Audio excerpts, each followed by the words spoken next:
and that kind of thing. But anyway, so first, usually speaking, it's best to make use of rituals in an interlocking and systematic manner. Most are designed to be used in this way, and there's 3 primary requirements to achieve reliable change on any kind of level, usually speaking, right? So I'm just using this as a model. No model is actual reality, but this is a relatively useful model for this, in my opinion. I'm going to be using the 3 gunas of the Samkhya school of Indian philosophy to model these 3 requirements as they fit the requirements symbolically, which makes sense as they are used to form a symbolic model of action in general, as well as just explaining tendencies of things. But they're also useful to know in themselves for general magical and mystical categorization for pretty much anybody to break down phenomena into general influences. So there's multiple reasons.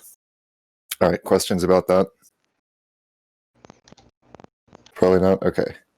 It's best to look at the gunas as a sort of Platonic ideal of a certain tendency of existence or tendency of behavior of an existent thing. They describe generally innate neshamic, so that would be like soul, spirit, well, specifically soul-level tendencies of phenomena, and relate strongly to the Kabbalistic trinity of Kether, Chokma, and Bina. Kether corresponds roughly to Sattva, Chokma to Rajas, and Bina to Tamas, for people who know that model. Not quite exactly, but pretty close.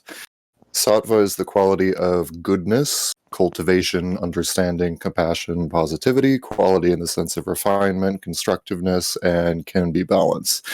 It's traditionally represented by the color white. Vishnu is a god form that can be used to represent outward Sattva. He's, however, inwardly Tamasic. Tamas is the quality of solidity, concretion, stagnation, destructiveness, ignorance, and negativity, as well as sometimes imbalance in the sense of disintegration, which means, a system that's not really balanced and is tending towards destruction because of it. Not necessarily, though, because in truth, Sattva and Tamas are imbalanced without the other, and they also wouldn't be dynamic without Rajas, which is the next one. Rajas is created at the point of the contact of Tamas and Rajas, however, because of the polarity of their nature. Tamas can be outwardly represented by Shiva, but Shiva is inwardly sattvic. Rajas is the final quality in this, and this is the quality of action, strength, passion, change, dynamism, egoism in a metaphorical sense, and it's neither negative nor positive. Rajas is represented both outwardly and inwardly by Agni, the fire spirit or the fire god. So in totality, these 3 things represent the tendencies of existent things. Most things will have various proportions of all 3, but more archetypical or spiritual phenomena often will be very extreme in 1 or 2. So like a tamasic, rajasic entity would be like a goetic demon. A sattvic, tamasic, rajasic, like all of them in a really large amount would be like a Buddha figure, or like Enochians specifically do this to a large extent. Pure sattvic things would be like angels of certain types, and you can kind of break it down from there with those things. So, questions about the gunas? That was just an explanation of the gunas in general. No? Okay. Were there questions? I think I might have not heard if there were. No? I don't have any questions, no. Okay. These considerations in the context of ceremonial magic, the 3 that I'm relating the gunas to, are the need to banish the area, which can correspond to Tamas, which is otherwise, you can look at that as preparing the area for the rite through ceremonial magic itself, basically, is what I would say that can be defined as. The second one is the need to achieve panentheistic interpenetration, or perichoresis, which is a word that can be described as meaning co-inherence, which with the divine godhead or totality of existence. So basically, you need a level of samadhi where you are on a direct psychological level aware of that interpenetration, if that makes sense.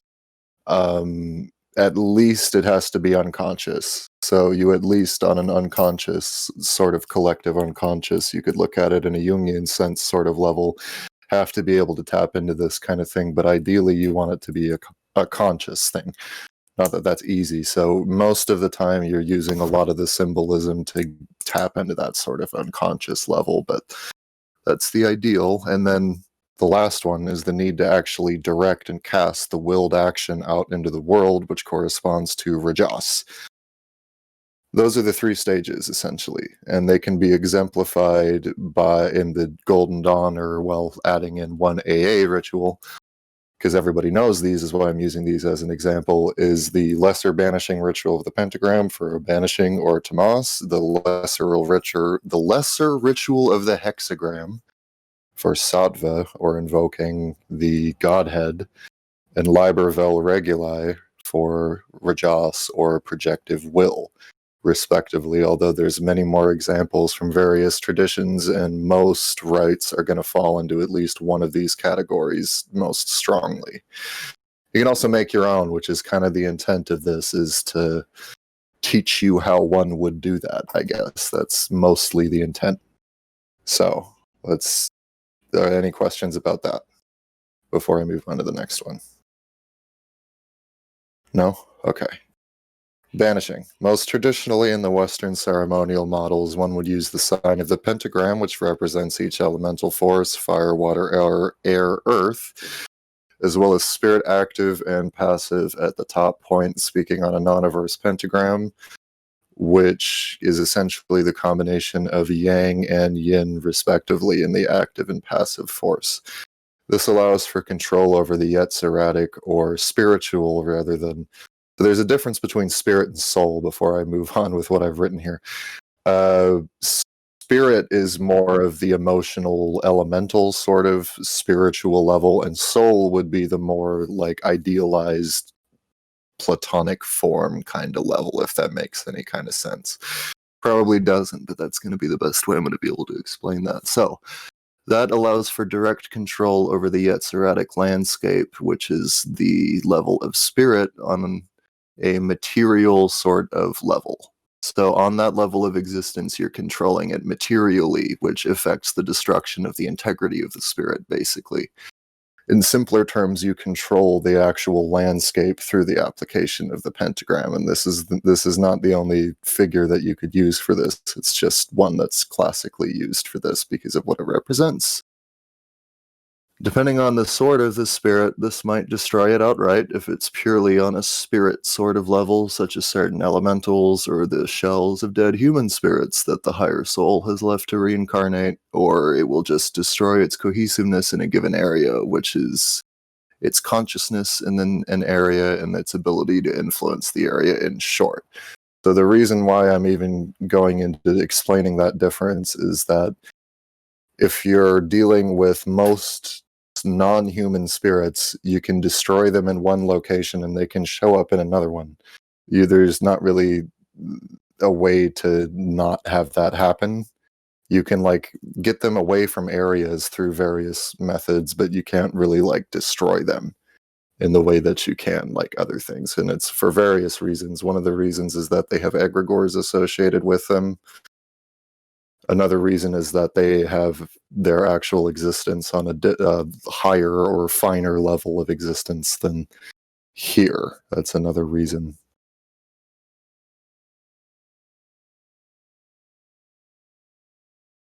Let me see here. So the reason why that happens is they are projecting from like a higher level most of the time in the way that an eidolon would be. So like when you interact with, like, I'm going to just use a goetic because everybody knows goetics. As an example, you're not interacting with like the singular thing of it. You're interacting of like an instance of it, you could look at it as, or like it filtering down through the various prisms of the levels of existence that it would. So for that's a mostly Yetziratic spirit, so it's really only going through like one kind of change before it gets here. But you are seeing what you're able to see from the spirit, as well as noise introduced by it manifesting on another level, if that makes sense. So you're not seeing like the actual spirit, among other reasons why you can destroy that kind of phenomena and have it not actually destroy the spirit.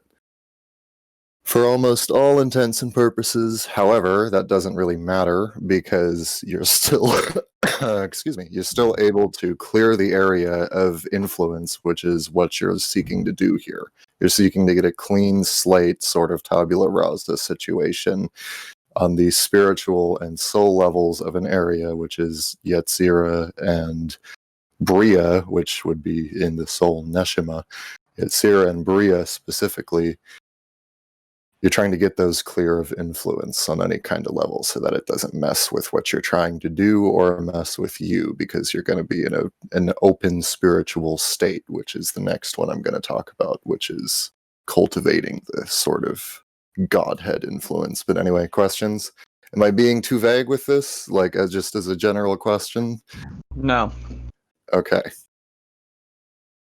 No questions? All right, I'm going to move on. Cultivating the influence. This is the sattvic portion. Essentially, what you're trying to do here is achieve mystical union with the Godhead. You do this through various means, but usually in ceremonialism, what you do is you do a theurgically focused rite, which is a ritual that's symbolically constructed using the various symbolic means to essentially form a pentacle of the Godhead as you understand it. A pentacle in classical Western symbolism is a disc with a symbolic design on it that completely represents the designer's understanding of the universe. This, along with considerations of the best ways to raise the phenomena themselves, which, in short, that's a more mechanistic question there, and that's what you do with the various cardinal direction symbolism and the various other symbolism than like purely Godhead related symbolism.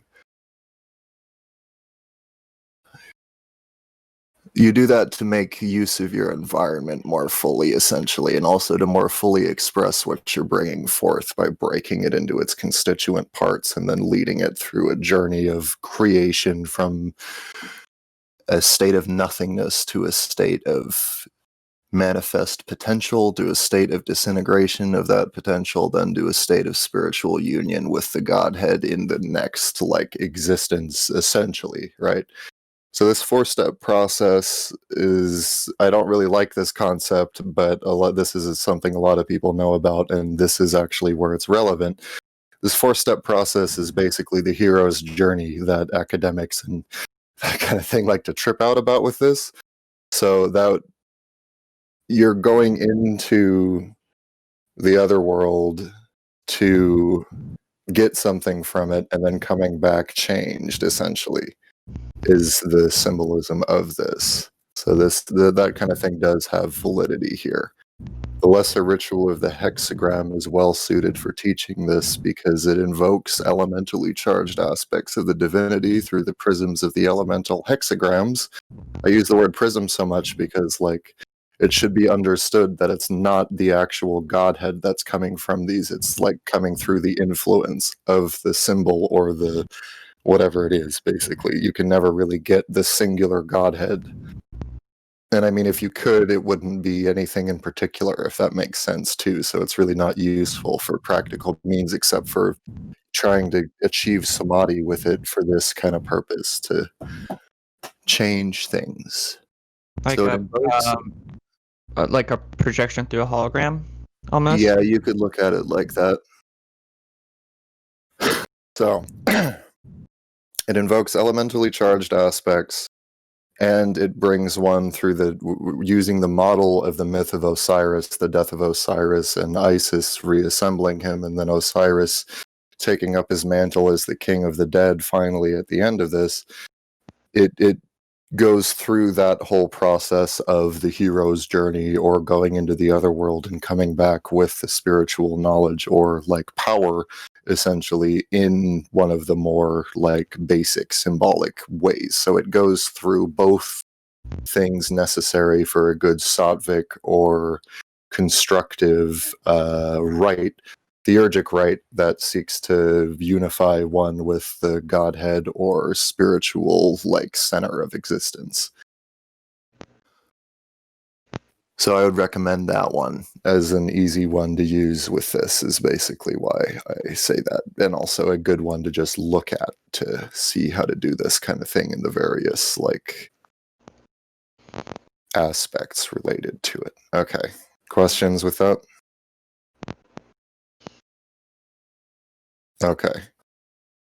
Projection, the Rajasic portion. So in short, what you're trying to do here is use the single-pointed awareness to direct the charged spiritual, emotional qualia being the faculty of consciousness itself, achieved through the previous sattvic cultivation right towards the actual instant of realization of the goal. This is where the magic itself happens. That is to say, the ideal with this is to have a specific instant where every phenomena that is necessary to align perfectly aligns perfectly at every level, and without hesitation or doubt, you make the change, whatever the change is.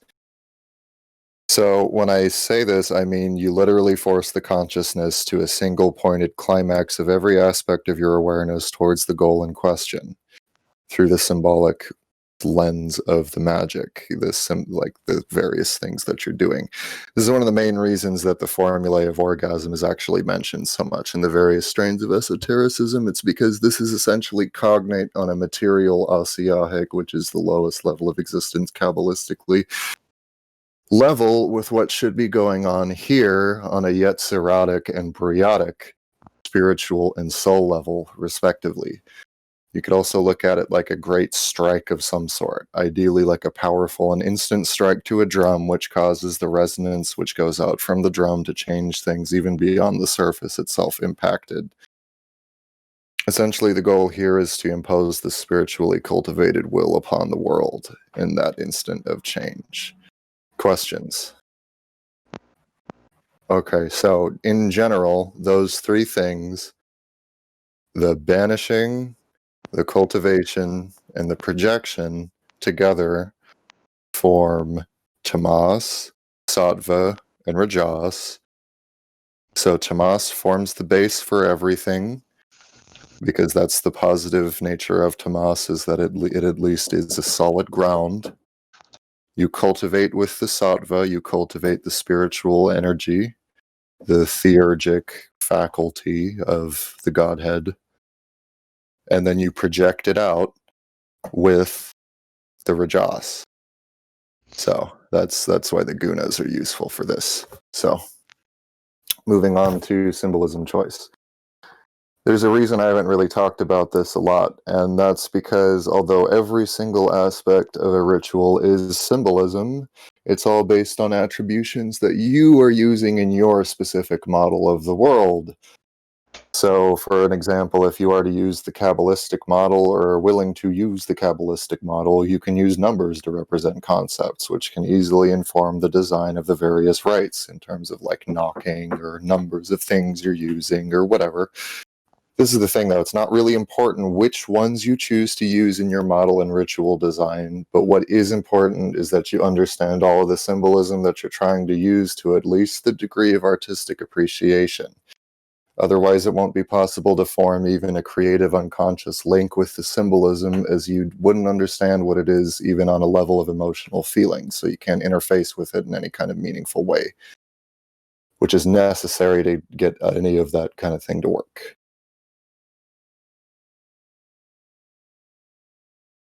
So yeah, that's really there was more I wrote, but it's just more on that. Questions about that? So really, like, it doesn't matter what symbolism you use.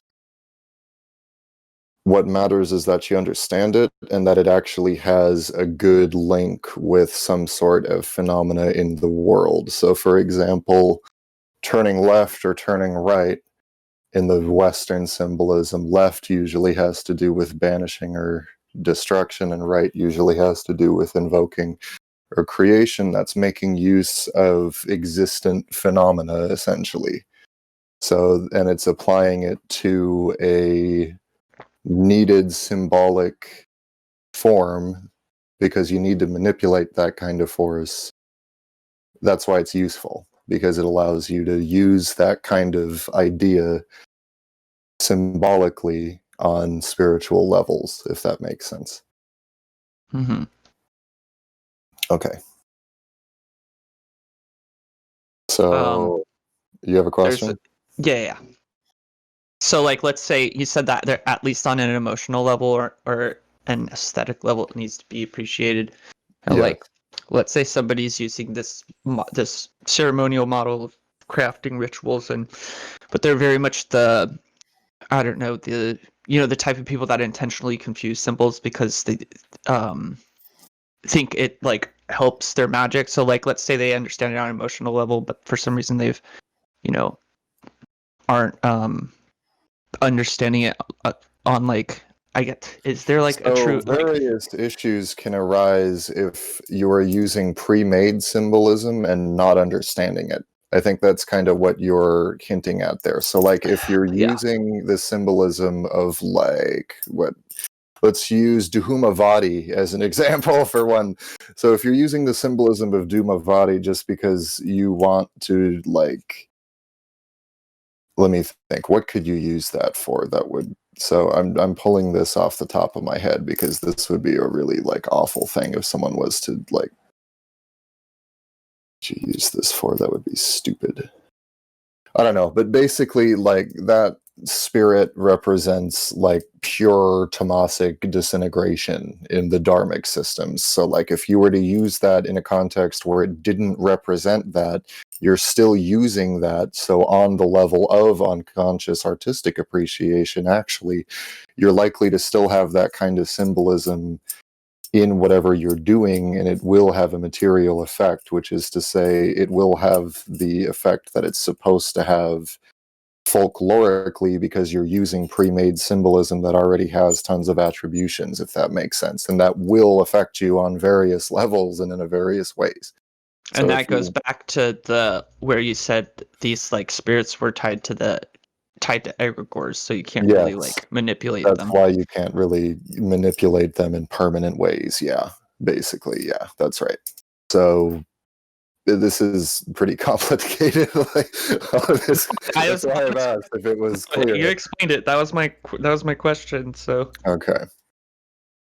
All right. There are some more considerations. This is the last bit. So, if you're summoning a spirit that you don't want to have in your mind, as in you're not summoning a spirit you're trying to use as a guru or in simple terms, you're summoning it to do something for you or learn something or something like that, follow the final projection of intent with a further banishing and cleansing of the area, basically because you don't want that shit around and it will like influence you otherwise. So the more negative the spirit is and the more powerful it is, in simple terms, the more important it is to do that. If you're trying to charge a talisman, simply make some kind of pentacle to put whatever the object is in. You can look one up or make up your own pentacle. Remember, a pentacle is a symbolic design of your understanding of the phenomena of the world as they interlock and interrelate at every level, and then proceed as usual with every step, the final step being charging the talisman or object to do what you want. It would be ideal in the design or form of the object that you use to fit it to the intended use symbolically. So, like metal-wise, brass would be good for solar, egoic, tiphoretic types of stuff. Iron would be good for martial. Obsidian would be good for Saturn because lead is poisonous, etc. But this is not totally necessary. You can just use paper and inscribe symbols on it to make it suitable for carrying the energies that you inscribe on it to the extent of the quality of the symbolism and your understanding of the symbolism on it. So, let me see. You can also include that kind of symbolism in the pentacle if you make your own. The pentacle for the purpose of charging a talisman can be as simple as an unbroken circle with a planetary or astrological figure in it. Don't ever intentionally use an unbroken circle because it represents disintegration of refinement, in short, and that's what I'll say about that, because I thought about that in relation to the unbroken. So just don't do that because it basically represents like destroying like cultivation. So even if you succeed with that, which it's likely you won't, because is self-defeating, it will like have self-defeating effects basically. So don't ever really use that kind of thing. But that's the whole class there. If there are any questions about that overall kind of topic or topics related to it, you guys can ask them if you want.